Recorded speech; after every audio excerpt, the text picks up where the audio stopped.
وہیں آج اس کو دنیا کا 7واں عجوبہ بھی مانا جاتا ہے۔ اس عالیشان اسٹرکچر کو بنانے میں 20,000 مزدوروں نے دن رات خون پسینہ بہایا، اور وہ بھی 1 یا 2 سالوں تک نہیں بلکہ پورے 22 سالوں تک۔ اگر آج کے دور میں اس کی قیمت کا اندازہ لگایا جائے تو سنگ مرمر کا یہ انمول مقبرہ حیرت انگیز طور پہ $1 بلین یعنی 7,500 کروڑ روپیوں سے بھی زیادہ مہنگا ہے، کیونکہ اس بلڈنگ میں مغل آرکیٹیکٹس نے اپنے ہنر کی کئی ایسی نشانیاں چھوڑی تھیں جن کی دنیا کے ٹاپ انجینئرز بھی آج تک تعریف کرتے ہیں۔ اس بلڈنگ کو ایسے ڈیزائن کیا گیا کہ جب مین گیٹ کے پیچھے سے اس کو دیکھا جاتا ہے تو یہ کافی بڑی لگتی ہے، لیکن جیسے ہی مین گیٹ کی طرف بڑھا جاتا ہے تو آٹومیٹیکلی اس کا سائز چھوٹا ہوتا جاتا ہے۔ دماغ کو چکرا دینے والی یہ کوئی پہلی ٹرک نہیں تھی جو مغل آرکیٹیکٹس نے استعمال کی ہو۔ اس کے گرد چاروں میناروں کو بالکل سیدھا کھڑا نہیں کیا گیا، بلکہ یہ مینار باہر کی طرف تھوڑا جھکے ہوئے ہیں، کیونکہ اگر ان کو سیدھا کھڑا کیا جاتا تو دور سے دیکھنے پر یہ اندر کی طرف جھکے ہوئے لگتے، جیسا کہ ان مسجدوں میں آپ دیکھ سکتے ہیں۔ ان میناروں کو باہر کی طرف جھکانے کا ایک اور ریزن بھی تھا، اور وہ یہ تھا کہ خطرناک ارتھ کوئک کی صورت میں اگر یہ مینار گریں بھی تو یہ باہر کی طرف گر کر تاج محل پر ایک آنچ بھی نہ آنے دے۔ لیکن آخر ماجرا کیا تھا کہ اس کو بنانے والے کسی صورت میں اس پر ایک خراش بھی برداشت نہیں کر سکتے تھے۔ تاج محل کے وہ کون کون سے راز تھے جن کو 400 سال پہلے چھپانے کی کوشش کی گئی تھی، اور جب اس دور میں کنکریٹ یا اسٹیل ہی نہیں ہوا کرتا تھا تو آخر اس عالیشان مقبرے اور اس پر موجود 40 میٹر اونچے ڈوم کو کیسے بنایا گیا؟ یہ سب اور اس سے بھی زیادہ آپ جان سکیں گے آج کی اس اسپیشل ویڈیو میں۔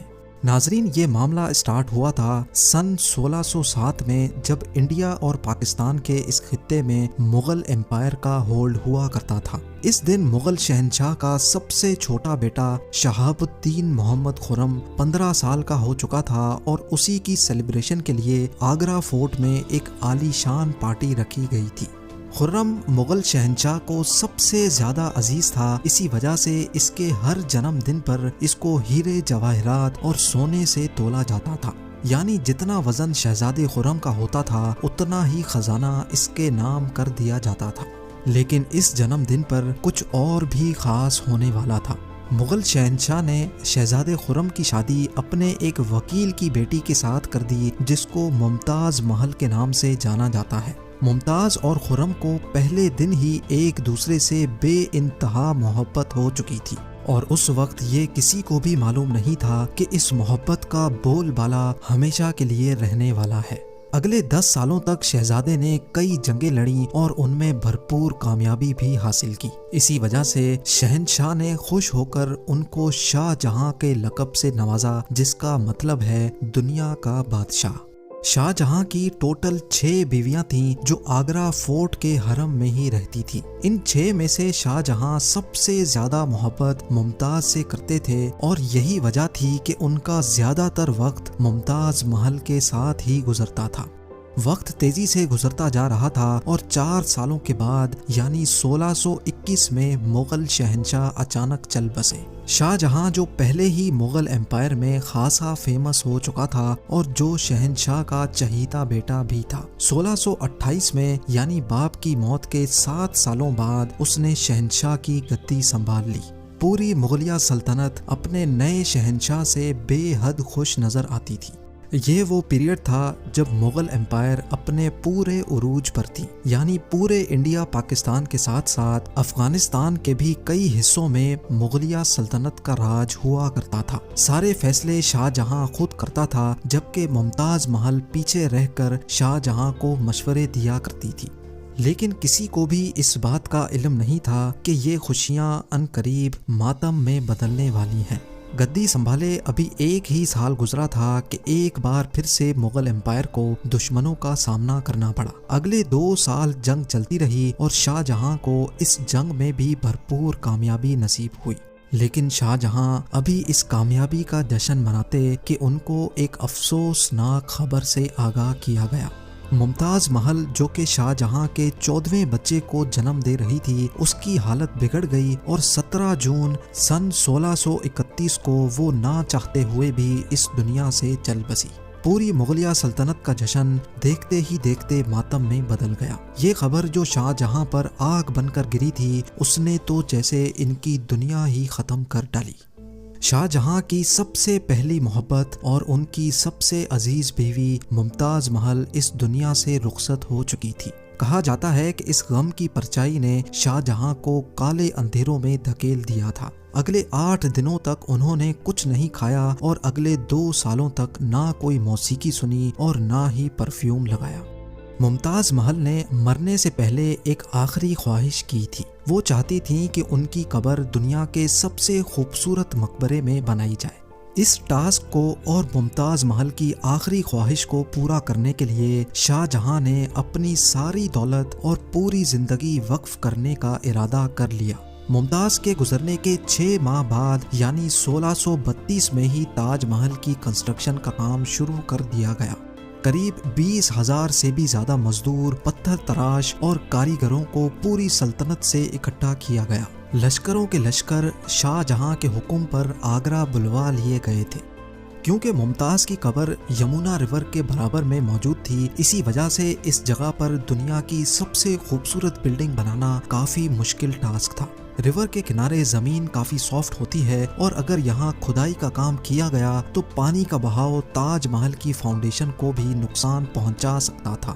اس مسئلے سے نمٹنے کے لیے مغل انجینئرز نے یہاں سب سے پہلے زمین کے اندر کئی کنویں کھدوانا شروع کیے۔ مزدور یہ کنویں تب تک کھودتے رہتے جب تک خشک زمین نظر نہ آ جاتی تھی۔ ان کنووں کو پتھروں اور گارے سے بھرا گیا اور پھر اس کے اوپر پتھروں کے بڑے بڑے کالمز کھڑے کیے گئے۔ اس سارے کام کو انجام دینے کے لیے مزدوروں کے ساتھ ساتھ ہاتھیوں کی ایک بہت بڑی فوج کو بھی استعمال کیا گیا۔ مغل انجینئرز کی یہ ٹرک کام کر چکی تھی اور اب ایک ایسی مضبوط فاؤنڈیشن تیار تھی جو نرم زمین پر بھی فولاد بن کر کھڑی تھی۔ فاؤنڈیشن کے بعد اب باری تھی ایک ایسے بلڈنگ ڈیزائن کی جو آج سے پہلے کسی نے بھی نہ دیکھا ہو، ایک ایسا ڈیزائن جو پچھلے سارے ریکارڈ توڑ ڈالے۔ تاج محل کے ڈیزائن کا آئیڈیا شاہ جہاں نے اپنے باپ دادا کے مقبروں سے لیا تھا۔ باپ کے مقبرے سے میناروں کا آئیڈیا لیا گیا، دادا کے مقبرے سے بلڈنگ کور کا آئیڈیا لیا اور اپنے انکل کے مقبرے سے ڈوم کا آئیڈیا لیا تھا۔ اور جب ان سب کو کمبائن کیا گیا تو ایک شاندار اور عالی شان ڈیزائن ابھر کر سامنے آیا۔ بلڈنگ کے اسٹرکچر کو بنانے کے لیے لاکھوں نہیں کروڑوں اینٹیں موقع پر ہی بیک کی گئیں۔ یہ سب اتنا آسان نہیں تھا اور اس میں لا تعداد پیسے بھی بہائے جا رہے تھے۔ ہر گزرتے دن شاہی خزانہ تیزی سے خالی ہوتا جا رہا تھا، لیکن شاہ جہاں کو کسی چیز کی پرواہ نہیں تھی، بس ان کو یہ کام ہر قیمت پر کمپلیٹ کرنا تھا۔ کہا جاتا ہے کہ تاج محل کی کنسٹرکشن میں اتنے زیادہ لوگ لگائے گئے تھے کہ ان کی وجہ سے آس پاس کے علاقوں میں کھانا پینا ختم ہو گیا تھا۔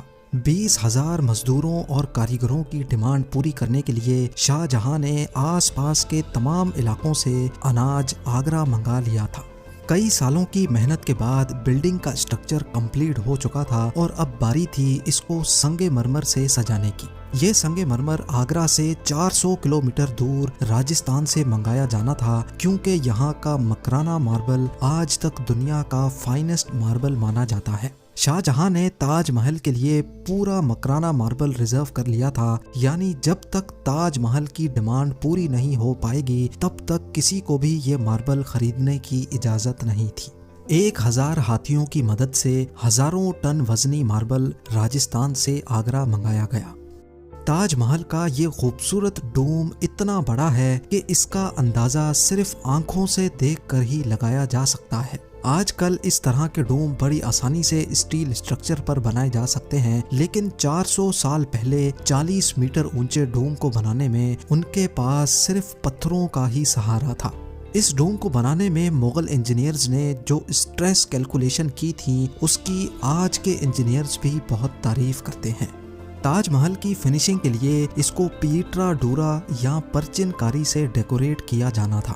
پیٹرا ڈورا ایک ایسی کلاکاری کو کہا جاتا ہے جس میں قیمتی پتھر کو ماربل کے اندر تراش کر لگایا جاتا ہے۔ ماربل کو بڑی مہارت اور باریکی سے قیمتی پتھر کی شیپ کے حساب سے تراشا جاتا ہے اور پھر اس میں پتھر کو گلو کے ذریعے چپکایا جاتا ہے۔ تاج محل پر استعمال ہونے والی گلو کوئی عام گلو نہیں تھی۔ کافی ریسرچ اور لیبارٹری ٹیسٹ کے بعد معلوم پڑا کہ یہ گلو شیرہ، لیمن جوس اور سنگ مرمر پاؤڈر کو ملا کر بنائی جاتی تھی۔ وہی سیم گلو آج بھی تاج محل کی رینوویشن کے لیے استعمال کی جاتی ہے۔ تاج محل کی خاص باتوں میں ایک بات یہ بھی ہے کہ یہ دن میں 4 مرتبہ اپنے رنگ بدلتا ہے۔ سورج نکلنے سے پہلے یہ بالکل بلیک شیڈ دیتا ہے، سورج نکلنے کے بعد یہ لائٹ یلو اور پنک شیڈ دیتا ہے، جبکہ دوپہر کے وقت تاج محل کی خوبصورتی کا نیا رخ دیکھنے کو ملتا ہے، نیلے آسمان پر جیسے موتی چمک رہا ہو، اور سن سیٹ کے وقت یہ پوری بلڈنگ گولڈن کلر کی دکھائی دیتی ہے۔ پورے 22 سالوں کے بعد سن 1654 میں تاج محل کی کنسٹرکشن کا کام مکمل کر لیا گیا۔ شاہ جہاں اپنی بیگم کی یاد میں دنیا کا سب سے خوبصورت مقبرہ بنانے میں کامیاب ہو چکا تھا۔ شاہ جہاں نے اس عالی شان عمارت کا نام اپنی پسندیدہ بیوی کی یاد میں ہی رکھا۔ ممتاز محل سے اس کا نام تاج محل رکھ دیا گیا۔ ہر سال شاہ جہاں ممتاز کی برسی پر یمونا ریور کے ذریعے تاج محل پر جایا کرتے تھے۔ یہ تاج محل کی ایسی انٹرنس تھی جس کو صرف شاہی خاندان کے لیے ہی بنایا گیا تھا۔ اس انٹرنس کی دیواروں پر دلکش نقاشی کا کام کیا گیا تھا جو شاید صرف شاہی آنکھوں کے دیکھنے کے لیے ہی کیا گیا تھا۔ شاہ جہاں کا یہ مہنگا ترین پروجیکٹ کمپلیٹ تو ہو چکا تھا، لیکن اس نے مغلیہ سلطنت کو تباہی کے کنارے پر لا کھڑا کیا۔ 4 سالوں کے بعد یعنی 1658 میں شاہ جہاں اور ممتاز کے اپنے ہی بیٹے نے شاہی تخت الٹ دیا اور خود مغل امپائر کا شہنشاہ بن گیا۔ شاہ جہاں جو پچھلے 30 سالوں سے اس تخت پر راج کر رہے تھے، اس کو قیدی بنا کر آگرہ فورٹ میں ہی بند کر دیا گیا۔ صرف ایک فیسلٹی ایسی تھی جو شاہ جہاں کو دی گئی، اور وہ یہ تھی کہ جس کمرے میں اس کو بند کیا گیا تھا اس کی کھڑکی سے وہ تاج محل کو دیکھ سکتے تھے۔ 8 سال قید میں رہنے کے بعد 74 ایئرز کی ایج میں شاہ جہاں بھی اس دنیا کو الوداع کر گئے۔ شاہ جہاں کا اب ممتاز سے دوبارہ ملنے کا وقت آ چکا تھا اور ان کو تاج محل میں ہی دفن کر دیا گیا۔ امید ہے زیم ٹی وی کی یہ ویڈیو بھی آپ لوگ بھرپور لائک اور شیئر کریں گے۔ آپ لوگوں کے پیار بھرے کامنٹس کا بے حد شکریہ۔ ملتے ہیں اگلی شاندار ویڈیو میں۔